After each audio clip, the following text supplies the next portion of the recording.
¿Es posible que una niña mexicana de 7 años recuerde haber muerto en Nueva York durante el atentado más devastador de la historia moderna? Lo que están a punto de escuchar desafía toda lógica, toda creencia religiosa, todo lo que pensamos saber sobre la vida y la muerte. En la tranquila ciudad de Puebla, donde el aroma del mole poblano se mezcla con el humo del copal de las iglesias coloniales, vive la familia Hernández. María José, una maestra de primaria devota católica, y su esposo Carlos, contador en una empresa textil, habían construido una vida sencilla pero feliz en una casa de adobe pintada de azul cielo en la colonia San Manuel. Las campanas de la iglesia de San Francisco marcaban el ritmo de sus días, entre el sonido de los vendedores ambulantes pregonando tamales oaxaqueños y el bullicio de los niños jugando fútbol en las calles empedradas. Su única hija, Sofía, había nacido en una fría madrugada de septiembre del 2016, bajo una lluvia torrencial que había durado 3 días. Desde pequeña, fue una niña aparentemente normal. Jugaba con sus muñecas de trapo, le encantaban las caricaturas de princesas que veía en el televisor de tubo de la sala, y corría descalza por el patio de mosaicos rojos persiguiendo mariposas monarca entre las bugambilias moradas que su abuela Esperanza había plantado años atrás. Pero había algo en sus ojos café oscuro que inquietaba profundamente a María José, una profundidad extraña, una mirada que parecía venir de muy lejos, como si esos ojos hubieran visto cosas que una niña no debería conocer jamás. Durante los primeros años de vida de Sofía, María José lo atribuyó a su imaginación de madre primeriza y a esa conexión especial que las madres dicen tener con sus hijos. Los verdaderos problemas comenzaron cuando Sofía cumplió 5 años. Empezó a tener pesadillas recurrentes y violentas que la despertaban gritando en medio de la madrugada, con una desesperación que partía el alma. ¡Fuego! ¡No puedo salir!, gritaba con horror, empapada en sudor frío que le pegaba el pelo negro a la frente. El humo no me deja respirar. Las escaleras están bloqueadas. María José y Carlos pensaron inicialmente que eran simples terrores nocturnos, esos episodios que todos los pediatras conocen bien. Consultaron al doctor Ramírez, el médico de la familia, quien les aseguró que era completamente normal en niños de esa edad y que pasaría con el tiempo. Pero las pesadillas no solo no cesaban, sino que se volvían cada vez más específicas, más detalladas, más perturbadoras. Cada noche, sin falta, Sofía despertaba con los mismos gritos desgarradores, las mismas palabras en inglés que ninguno de sus padres entendía completamente. «Help me, the door is stuck, I can't breathe», gritaba en un inglés perfecto, con un acento americano impecable que jamás había aprendido. Sus padres apenas hablaban español y náhuatl. El inglés era completamente ajeno a su hogar. Las noches se convirtieron en una pesadilla familiar. Carlos comenzó a dormir en el sofá de la sala para no despertar sobresaltado, mientras María José pasaba horas acunando a Sofía, rezando rosarios completos hasta que la niña volvía a conciliar el sueño. Fue en la noche del 11 de septiembre del 2023, exactamente 22 años después de los atentados terroristas, cuando todo cambió para siempre y de la manera más escalofriante posible. María José estaba preparando chocolate caliente con canela en la cocina de azulejos blancos, mientras afuera caía una lluvia fina que golpeaba suavemente las ventanas de madera. El olor dulce del chocolate se mezclaba con el aroma húmedo de la tierra mojada, cuando escuchó gritos desesperados, diferentes a los habituales, procedentes de la sala.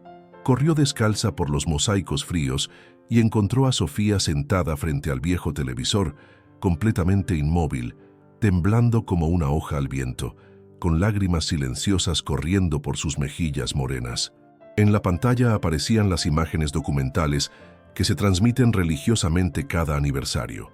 Las torres gemelas, envueltas en humo negro y denso, personas corriendo desesperadas por las calles de Manhattan, cubiertas de polvo gris, el segundo avión impactando contra la Torre Sur en cámara lenta. «No, no, no», susurraba Sofía con una voz quebrada que no parecía de una niña de 7 años. «Yo estaba ahí cuando pasó. Yo morí ahí arriba». María José apagó inmediatamente la televisión con manos temblorosas, pero el daño ya estaba hecho. Sofía la miró directamente a los ojos con una expresión de terror absoluto, mezclado con una extraña nostalgia, y le dijo algo que helaría la sangre de cualquier madre en el mundo. «Mami, ¿por qué recuerdo tan claramente haber muerto quemada en una oficina muy alta, con vista al río?» Los días siguientes a esa noche del 11 de septiembre se convirtieron en una pesadilla silenciosa para la familia Hernández. María José no podía dormir. Se levantaba cada hora para verificar que Sofía estuviera bien en su pequeña cama de madera tallada. Carlos, por su parte, intentaba racionalizar lo ocurrido con explicaciones lógicas que sonaban huecas incluso para él mismo. «Debe haber visto algo en la televisión antes», murmuraba mientras se afeitaba frente al espejo empañado del baño. Los niños absorben información de todas partes sin que nos demos cuenta. Pero esa teoría se desplomó por completo cuando Sofía comenzó a dibujar. Era un miércoles por la tarde, mientras María José corregía tareas de sus alumnos en la mesa del comedor y el aroma de los frijoles refritos llenaba la casa. Sofía había pedido papel y colores, cosa completamente normal para una niña de su edad.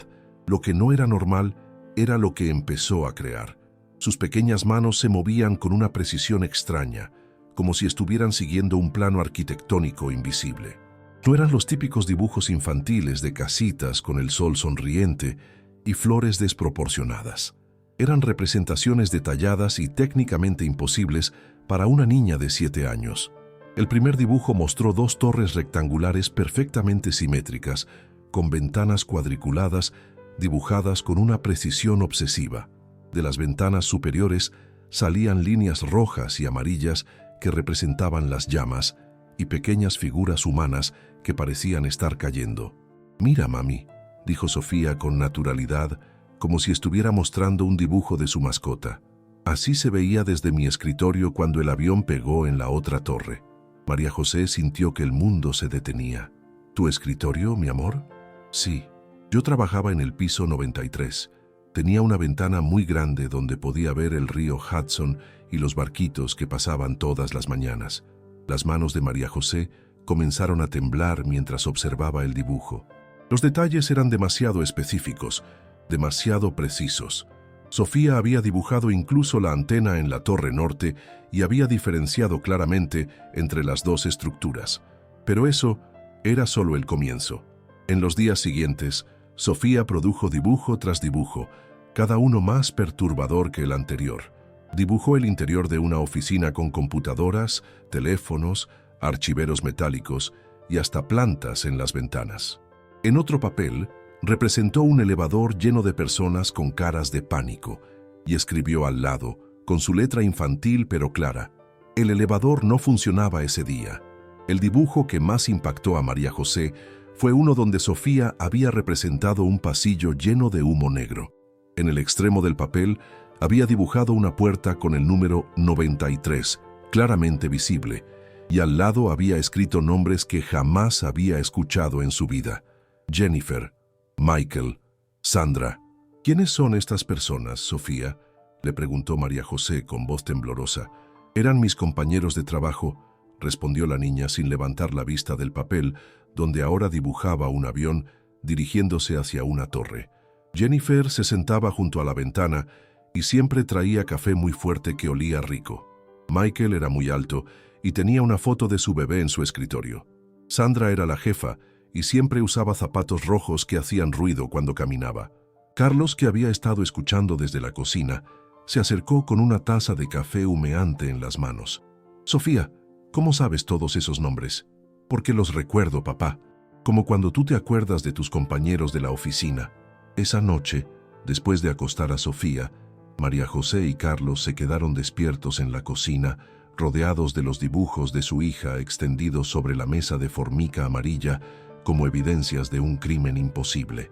«Carlos, esto no es normal», susurró María José, tocando con la punta del dedo el dibujo donde aparecía el número 93. Una niña de 7 años no inventa detalles tan específicos. Debe haberlo visto en algún documental, María José, o tal vez algún compañerito de la escuela le contó. Pero incluso mientras decía estas palabras, Carlos sabía que no tenían sentido.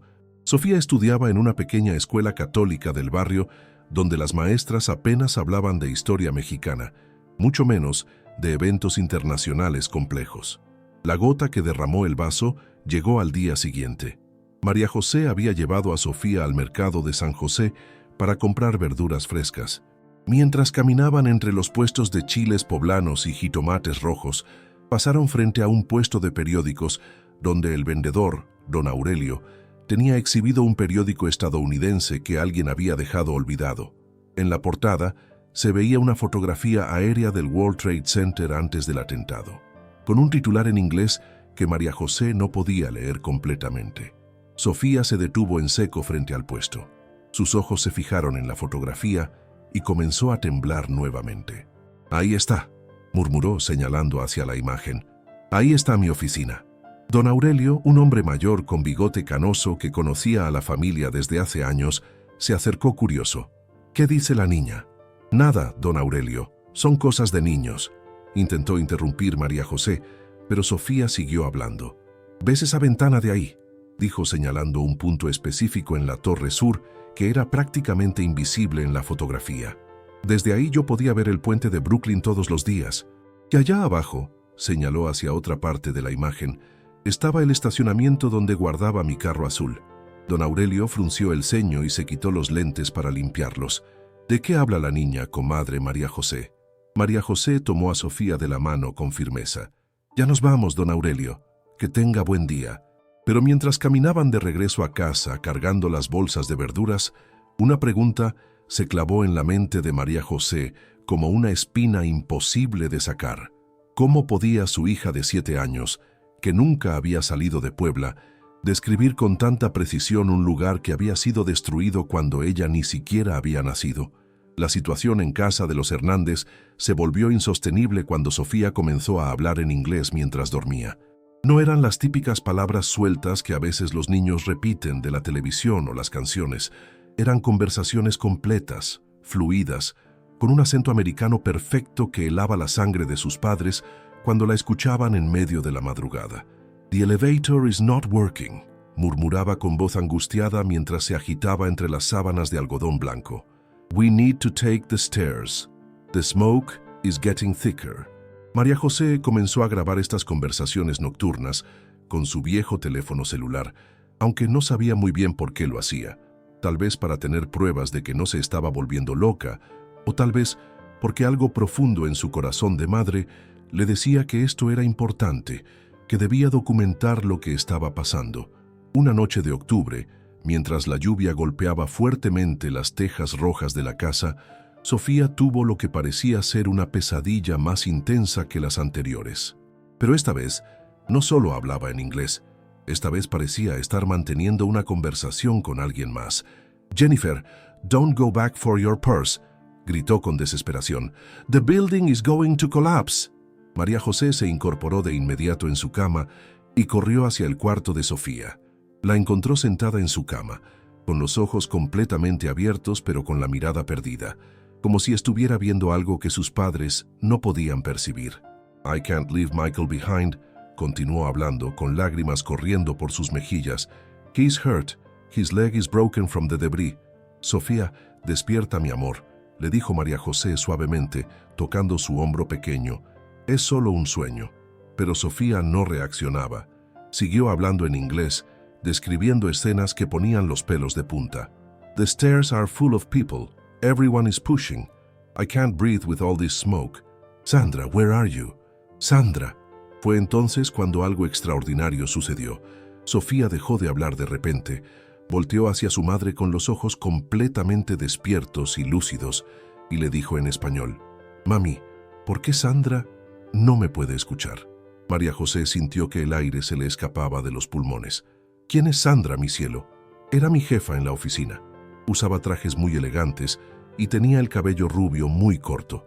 Siempre olía a perfume de flores». Al día siguiente, María José tomó una decisión que cambiaría el curso de toda la investigación. Llamó a su hermana Esperanza, que vivía en la Ciudad de México y trabajaba como traductora de inglés en una empresa internacional. «Esperanza, necesito que vengas a Puebla urgentemente. Es sobre Sofía. ¿Qué pasa con la niña? ¿Está enferma?»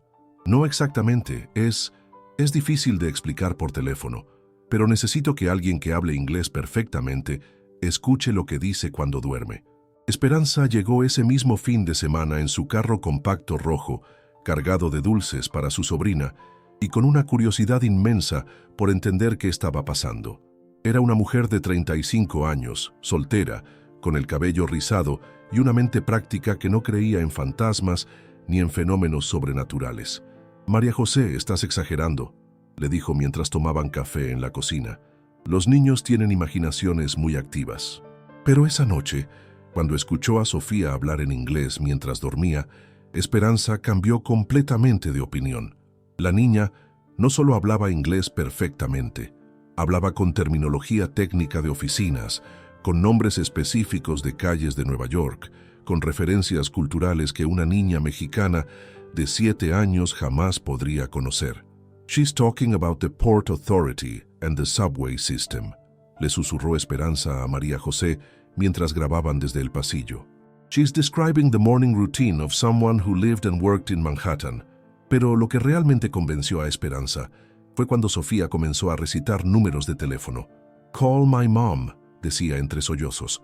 «Her number is 917-556-1847. Tell her I love her and that I'm sorry I couldn't call her this morning like I always do». Esperanza anotó el número con manos temblorosas. «María José, this is a New York area code. 917 is specifically for cell phones in New York City». A la mañana siguiente, después de que Sofía despertara sin recordar nada de lo ocurrido durante la noche, las dos hermanas se sentaron en el patio trasero entre las plantas de Jamaica y las macetas de geranios rojos para hablar. «No entiendo qué está pasando», murmuró María José, meciendo suavemente la taza de café de olla entre sus manos. «Mi hija está hablando de cosas que no debería saber». Esperanza, que había pasado toda la noche transcribiendo y traduciendo las grabaciones, tenía una expresión de absoluto asombro en el rostro. «María José, necesitas escuchar esto con calma», dijo sacando su cuaderno lleno de notas. «Sofía no solo habla inglés perfectamente, está describiendo la rutina diaria de una oficinista de Nueva York con detalles que son imposibles de inventar». Leyó de sus notas. Menciona tomar el subway línea R desde Bay Ridge hasta Cortlandt Street. Habla de comprar café en un Starbucks específico en la esquina de Church Street. Describe el interior de los elevadores del World Trade Center, incluyendo detalles como los números de los pisos y el tipo de música que sonaba. María José la miraba con ojos muy abiertos. «¿Y eso qué significa?» «Significa que tu hija está describiendo la vida diaria de alguien que realmente trabajó en las Torres Gemelas, alguien que conocía perfectamente esa rutina, esos lugares, esas personas». Esperanza cerró su cuaderno y miró directamente a su hermana. «María José, creo que necesitamos ayuda profesional. Esto está muy por encima de lo que podemos manejar nosotras solas». Esa tarde, mientras Sofía jugaba tranquilamente en su cuarto con sus muñecas, como si nada hubiera pasado, las dos hermanas comenzaron a buscar en Internet especialistas en fenómenos inexplicables en niños. Sin saberlo, estaban a punto de embarcarse en una investigación que las llevaría hasta los archivos más profundos de una de las tragedias más documentadas de la historia moderna. Y lo que descubrirían cambiaría para siempre lo que pensaban saber sobre la vida, la muerte y los misterios que el alma humana puede cargar consigo. Doctor Roberto Mendoza había visto casos extraños en sus 20 años como psiquiatra infantil en la Ciudad de México, pero cuando recibió la llamada de María José Hernández, algo en la voz de aquella madre le dijo que este caso sería diferente. «Doctor, mi hija de 7 años habla inglés perfecto mientras duerme y describe cosas del 11 de septiembre que no debería saber», le había dicho por teléfono. «Por favor, necesitamos ayuda». El doctor Mendoza era un hombre meticuloso, de 52 años, con barba gris perfectamente recortada y una reputación impecable en el estudio de trastornos de memoria en niños. Había publicado varios artículos sobre fenómenos disociativos y era conocido por su enfoque científico riguroso. El viernes por la mañana, llegó a la casa de los Hernández en su sedán gris, cargando un maletín negro lleno de grabadoras digitales y cuestionarios especializados. El aroma de mole poblano flotaba en el aire cuando María José lo recibió en la puerta principal. «Doctor, gracias por venir. Sofía está desayunando en la cocina. El doctor Mendoza observó la casa mientras entraba. Los mosaicos tradicionales, las plantas en macetas de barro, las fotografías familiares. Era un hogar típicamente mexicano, sin ninguna influencia estadounidense visible. ¿La niña ha estado expuesta a medios en inglés?, preguntó mientras instalaba su equipo. Prácticamente nada, doctor. Vemos televisión nacional, escuchamos radio local. Sofía estudia en una escuela católica donde apenas enseñan inglés básico. Cuando Sofía apareció en la sala, el doctor Mendoza se sorprendió. Era una niña completamente normal.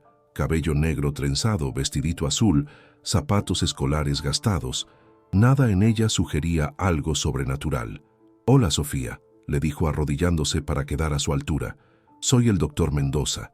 ¿Te parece bien si platicamos un rato?»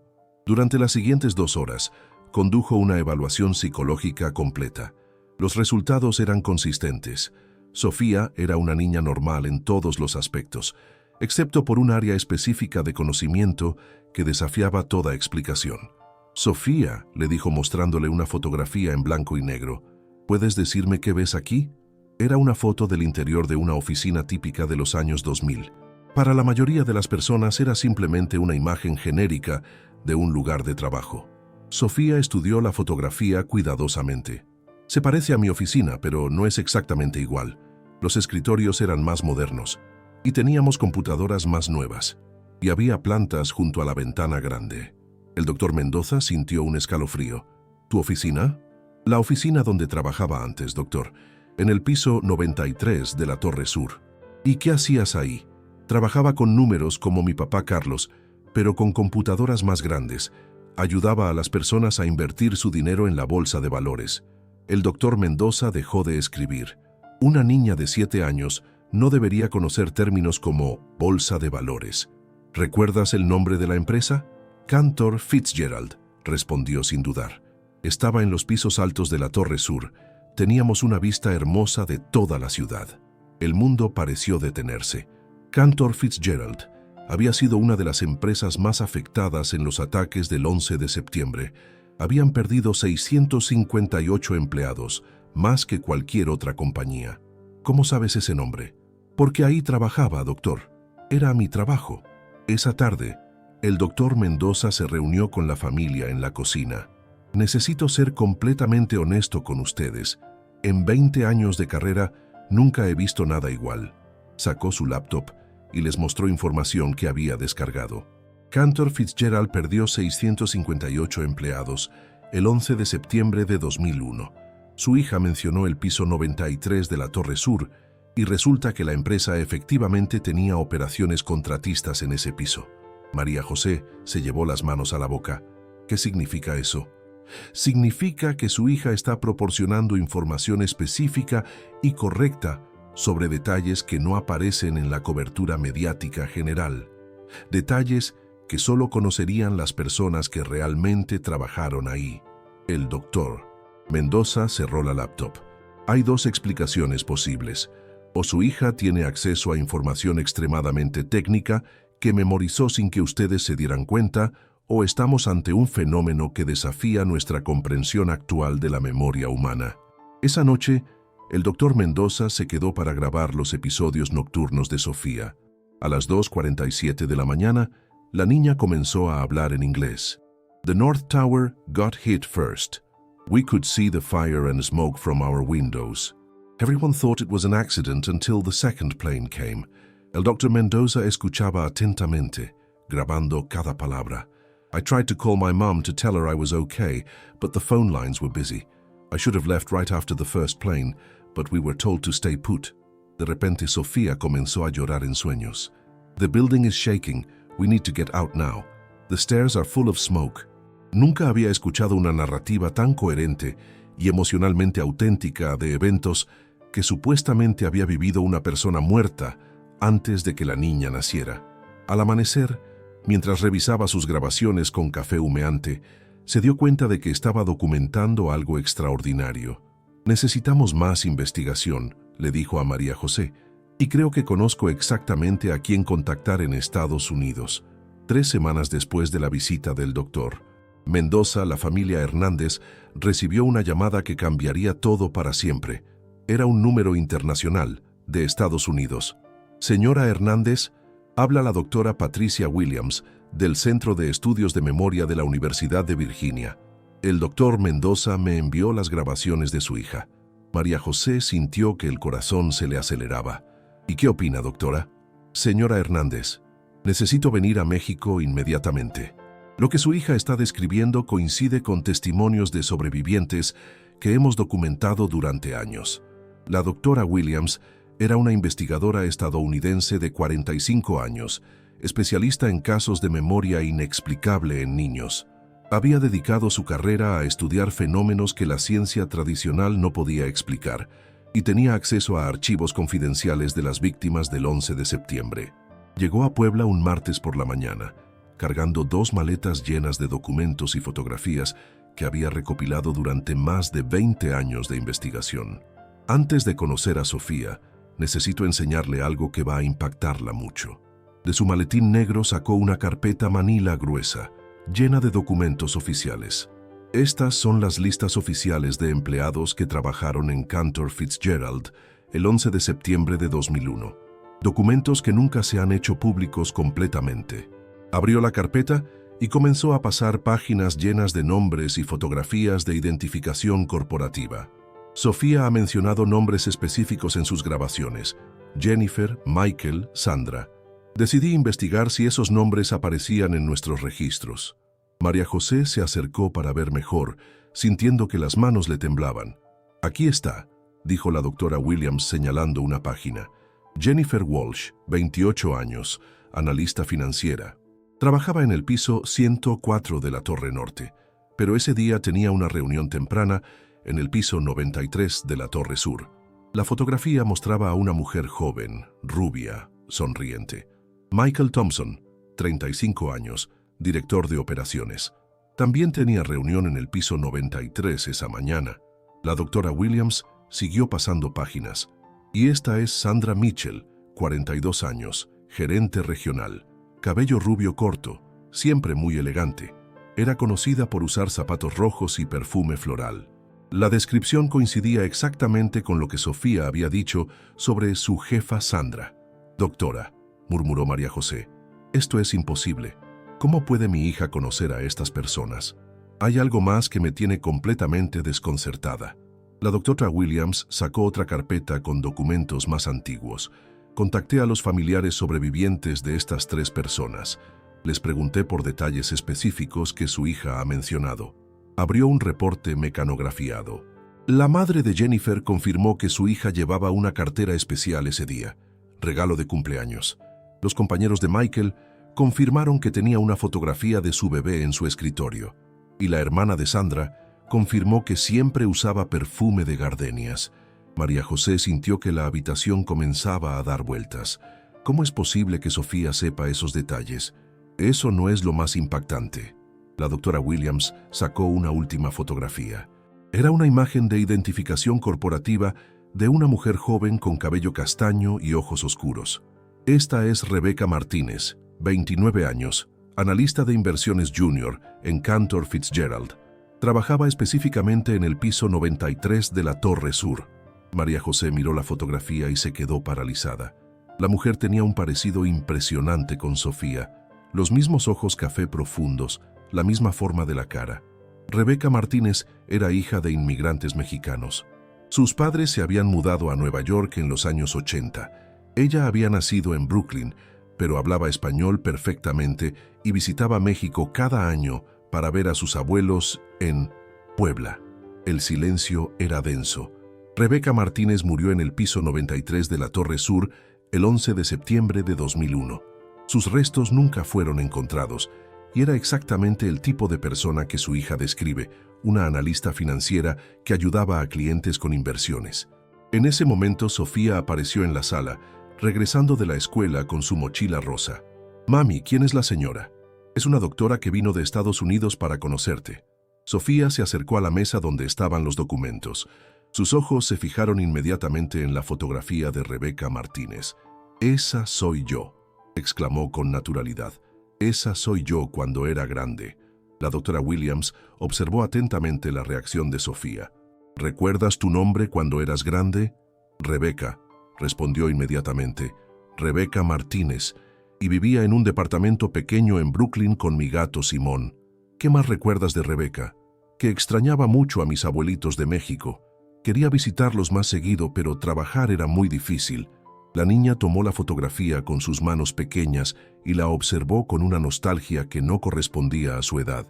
Recuerdo que ese día me levanté muy temprano porque tenía una reunión importante. Me puse mi blusa blanca favorita. La doctora Williams sintió que se le erizaba la piel. Sofía, ¿recuerdas qué pasó ese día en la oficina? La expresión de la niña cambió. Sus ojos se llenaron de lágrimas. Recuerdo que estaba revisando unos números cuando escuchamos un ruido muy fuerte. Al principio pensamos que era construcción, pero luego vimos humo negro. Sofía comenzó a llorar. Traté de llamar a mis abuelitos para decirles que los amaba, pero los teléfonos no funcionaban. Y después todo se puso muy oscuro. La doctora Williams había documentado cientos de casos, pero nunca había visto una conexión tan precisa entre una niña viva y una persona que había muerto antes de que la niña naciera. Esa noche, mientras Sofía dormía, las dos mujeres se quedaron despiertas tratando de procesar lo que habían descubierto. Señora Hernández, dijo finalmente la doctora Williams, creo que su hija no solo recuerda haber sido Rebeca Martínez, creo que de alguna manera inexplicable, ella es la continuación de la historia de Rebeca. 6 meses después del encuentro con la doctora Williams, algo extraordinario estaba por suceder. La investigadora había conseguido financiamiento de la Universidad de Virginia para llevar a Sofía y su familia a Nueva York, para realizar la prueba definitiva. Señora Hernández, le había dicho por teléfono, queremos llevar a Sofía al sitio donde estaban las Torres Gemelas.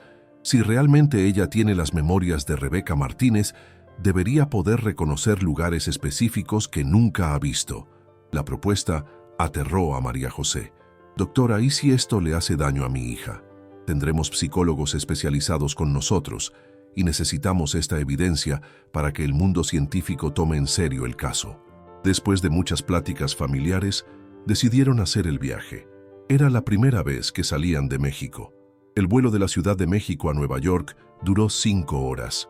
Sofía, ahora de 8 años, pasó la mayor parte del tiempo pegada a la ventanilla, observando las nubes con nerviosismo. «Mami», le dijo mientras sobrevolaban la costa este, «siento como si estuviera regresando a casa». Cuando el avión comenzó su descenso hacia el aeropuerto JFK, algo extraño sucedió. Sofía comenzó a señalar hacia abajo con confianza. «Mira, papá, ahí está Brooklyn, y allá está el puente que yo podía ver desde mi departamento». Carlos intercambió una mirada preocupada con María José. Desde el avión, Brooklyn se veía como un conjunto inmenso de edificios, imposible de reconocer para alguien que nunca había estado ahí. La doctora Williams los esperaba en el aeropuerto con un equipo completo, cámaras de video, grabadoras digitales y 3 asistentes que documentarían cada momento. Los llevaron a un hotel en Manhattan. Esa noche, mientras cenaban en un restaurante mexicano, Sofía comenzó a hacer comentarios que pusieron nerviosa a toda la mesa. «Este lugar no existía cuando yo vivía aquí», dijo observando el restaurante. «Antes era una tienda de ropa donde yo compraba mis blusas para el trabajo». Al día siguiente, el momento de la verdad había llegado. La van se dirigió hacia Ground Zero. Sofía iba cada vez más callada conforme se acercaban. Cuando llegaron al memorial, con 2 fuentes rectangulares que marcan exactamente dónde estaban las torres, Sofía se quedó inmóvil por varios minutos. Caminó lentamente hacia la fuente sur y se quedó parada en el borde. «Aquí estaba mi oficina», dijo con una voz que sonaba mayor que sus 8 años. «En el piso 93. Desde mi ventana podía ver exactamente hacia allá». Señaló hacia el río Hudson con una precisión que impactó a todos. «Mi escritorio estaba orientado hacia el noreste. Todas las mañanas podía ver el amanecer reflejarse en los otros edificios». La doctora Williams verificó sus notas. Según los planos originales, las ventanas del piso 93 que daban al noreste, efectivamente, tenían vista al río Hudson. «Sofía, ¿puedes mostrarme por dónde salías del edificio cuando terminabas de trabajar?». La niña caminó con seguridad hacia la estación del metro más cercana. Por aquí bajaba todos los días. Tomaba el tren R hasta Bay Ridge, en Brooklyn. Los investigadores verificaron la información. La línea R efectivamente conectaba el World Trade Center con Bay Ridge. Sofía los condujo por las calles de Brooklyn con una confianza aterradora. Navegaba por las calles como si fueran el patio de su casa en Puebla. Se detuvo frente a un edificio de apartamentos de ladrillo rojo. «Aquí», dijo señalando hacia una ventana del segundo piso. «Apartamento 2B. Vivía ahí con mi gato Simón». La doctora Williams tocó el timbre. Una mujer mayor abrió la puerta. «Disculpe, somos investigadores universitarios. ¿Sabría si en el 2001 vivía aquí una joven llamada Rebeca Martínez?» La mujer los observó con curiosidad. «¿Rebeca? Claro que la recuerdo. Vivió aquí como 3 años. Una chica muy dulce. Murió en el atentado de las Torres». Se quedó mirando a Sofía. «Esta niña se parece mucho a ella. Tienen los mismos ojos. ¿Recuerda si tenía una mascota?» «Por supuesto. Tenía un gato anaranjado que se llamaba Simón. Siempre andaba en la ventana tomando el sol». El silencio fue ensordecedor. «¿Podríamos ver el apartamento?» Subieron al segundo piso. Cuando abrieron la puerta del apartamento 2B, Sofía entró como si hubiera vivido ahí toda su vida. «Mi cama estaba aquí», dijo señalando hacia el dormitorio, «y aquí tenía mi tocador donde me maquillaba». Caminó hacia la ventana. Desde aquí podía ver el puente de Berrazano, y Simón siempre se sentaba en este rincón a ver los pájaros. En la cocina tenía una cafetera roja que me había regalado mi mamá, y en el refrigerador siempre tenía pegadas fotos de mis abuelitos de Puebla. La propietaria escuchaba con asombro. «Señores, yo limpié este apartamento después de que murió Rebeca. Efectivamente tenía una cafetera roja y fotografías familiares en el refrigerador. ¿Cómo puede esta niña saber esos detalles?» Esa noche, mientras Sofía dormía profundamente por primera vez en meses, la doctora Williams llamó a sus colegas en Virginia. «Hemos conseguido la evidencia definitiva. Esta niña conoce detalles íntimos de la vida de Rebeca que nunca fueron documentados en ningún lugar». Al día siguiente visitaron el cementerio donde están los memoriales de las víctimas del 11 de septiembre.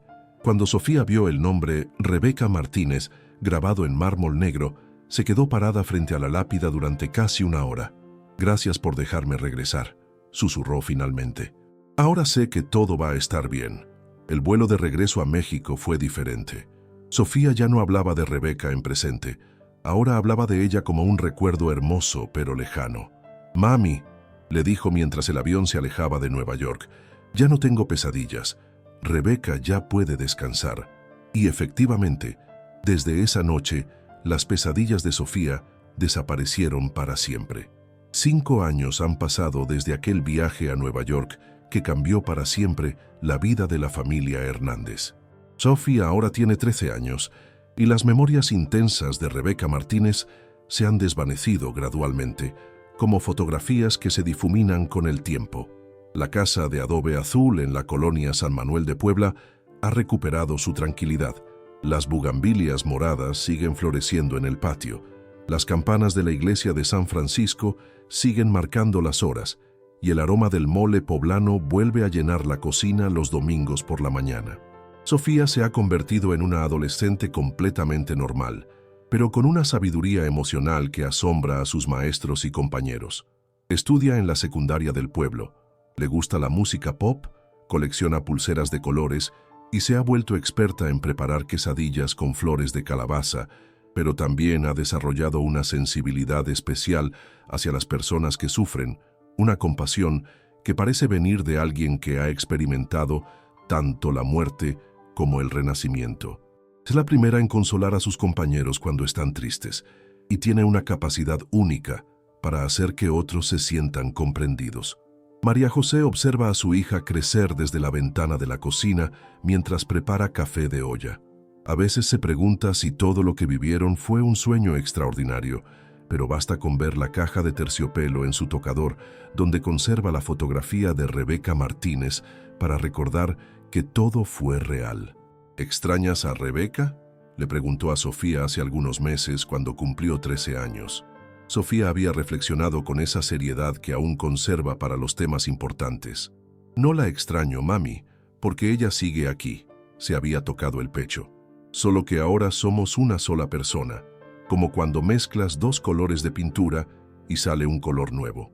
La vida de la familia había encontrado un equilibrio hermoso. Carlos había sido promovido en la empresa textil. María José había escrito un libro sobre su experiencia, titulado Sofía, la niña que recordaba las torres, donando todas las ganancias a un fondo de ayuda para familiares de víctimas del terrorismo. El libro se había convertido en un bestseller en México y había traído esperanza a miles de familias que habían perdido seres queridos. Las cartas llegaban de todo el mundo, madres que habían perdido hijos, esposos que extrañaban a sus esposas. Su historia me ha dado la esperanza de que mi hija está bien, donde quiera que esté, escribía una madre de España. Gracias por demostrarme que el amor trasciende la muerte, decía una carta de Argentina. El doctor Roberto Mendoza había continuado siguiendo el caso de Sofía, documentando la gradual transición de una niña con memorias de vida pasada a una adolescente completamente integrada en su nueva identidad. Lo que hemos aprendido, escribió en su último artículo académico, es que la conciencia humana es mucho más compleja de lo que habíamos imaginado.